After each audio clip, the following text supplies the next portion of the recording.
Good afternoon, everyone. Today is Thursday, December 14th, and today we will cover the Defiance ETFs, QQQY, JEPY, and then a little bit of IWMY. Not spreadsheet-wise, but website-wise. So let's get to QQQY. In summary, if we look, QQQY ETF price went up 0.22%. And if you look at the index, it went down 0.15%. Our strike price was 16,580. Our break even was 16,512. And guess what? We fell in between. So that's okay. As long as we're above the break even, then we were okay. So if you look in red, we had to pay $42.17 per share in order to close out the position. But that is less than what we got on the credit. When we sold the put, we got $68.46 on one part and then $67.78. So in summary, 2 more contracts for the win. And if you look at total payout, if you highlight this, well, I guess you go to profit, right? And you highlight these 2 numbers. Oh my God. See this. 400,000. Sometimes doing things on the phone is not as easy, but 400,000. Okay. So that's a win. So if you look at our wins losses, we're now at 19 versus 7. Now let's look at what they did. If you notice, I don't have 12.15 here. And oddly enough, they did not sell puts that expire 1 day later. Typically, these are called zero DTE, 0 days till expiration. I call them 1 DTE, 1 day till expiration. But now it's actually 2 DTE because it's 2 trading days now. It expires Monday. So they're selling puts, 2 sets of puts, 78 contracts, 75 contracts, and they expire December 18th, which is a Monday. And of course, they're going to get more money. They got 96.07 and 96.88.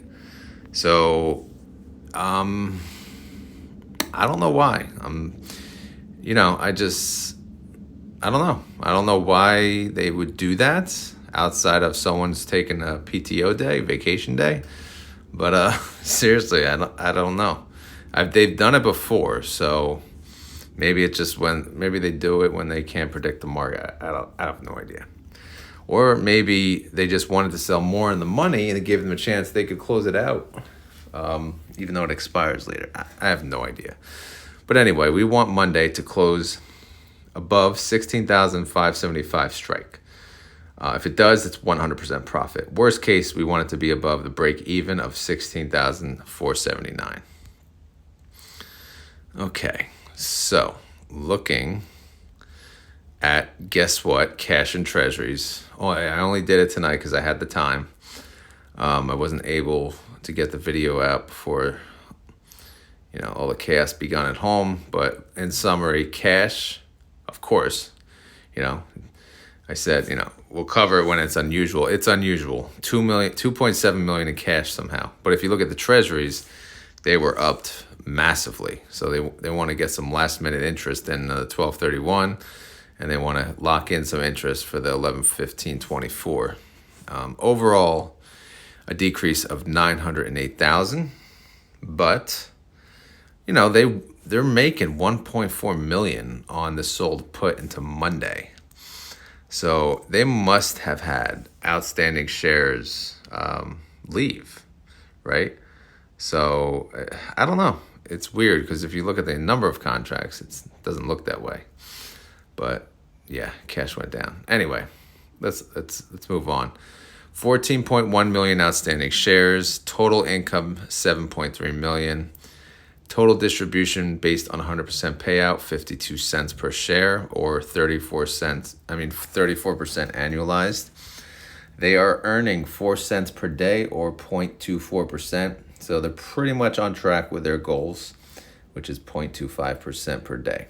We talked about wins and losses. And if they pay extrinsic income alone, that's 7.8 million or 55 cents. And we're just about at the halfway mark for the month.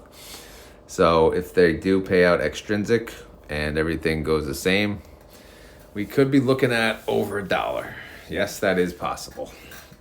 But do we want over $1? And I ask that because I always go back to this little blue board, right? We want them to pay extrinsic income if intrinsic is equal to or greater than premium outgo. Right now, we're only 4 cents off. So we're getting a little closer, which is pretty good. So once that, once they equal or once intrinsic is greater, then I'm all for the extrinsic income payout. And again, if they pay the extrinsic income payout, just looking at today, if we close today and they paid 55 cents, we would essentially lose 4 cents on our NAV. So the NAV erosion argument that everyone loves to talk about or get sensitive about, my opinion is yes, let's talk about it, right? To me, I don't use that word. I say like capital appreciation or capital depreciation, right? Are we losing capital? That's all I want to know. The NAV erosion, I guess that's a scarier word that typically the haters will use. And then people just trying to get in, they hear that word and they're like, oh, I'm out. But yeah. So anyway, that's where we stand for QQQY. We're going to hit $18, which is pretty awesome. Hopefully tomorrow. We'll see. All right, let's go to JEPY.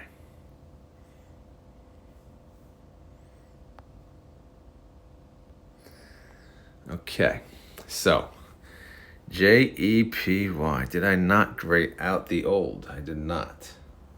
Let's gray out the old. Boom, boom, boom. Okay, so 12/14, again, that was today. We had a strike sitting at 47.10. And guess what? The index closed at 47.19. So since the strike was beaten, since the index closed at a price above the strike price, for selling the put, it's 100% profit. If you look at the close price, column F, it's 0. So that means everything that we got yesterday in premium, we keep, which was about, if you look at the profit loss column R for rows 26 and 27, over 300,000. So that 2.1 million, cash money, baby. And then what did they do? They used, different amount of contracts, 176, but then 33. And this time they got a little less premium. They got, less premium. And they're going more in the money. Interesting. So IV must have been a little less today.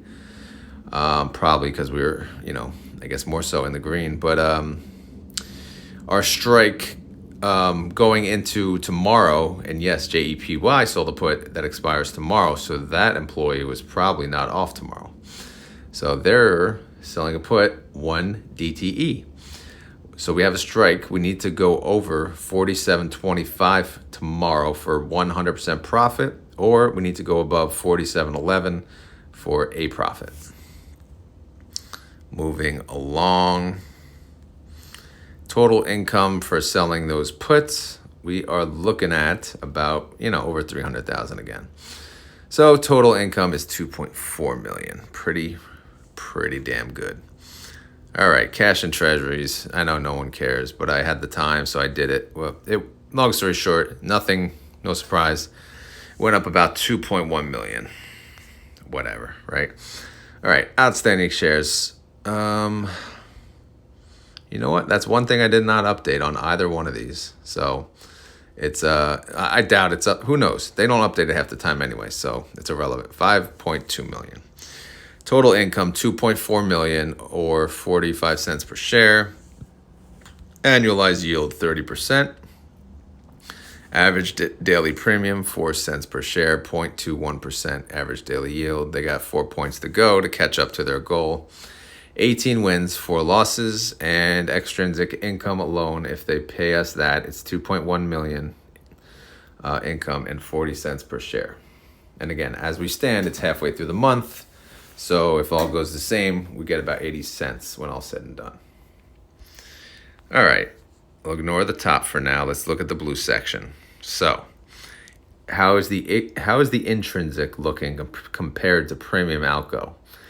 On JEPY, it's 5 cents ahead. So if we closed out today and they paid us extrinsic income of 40 cents, guess what?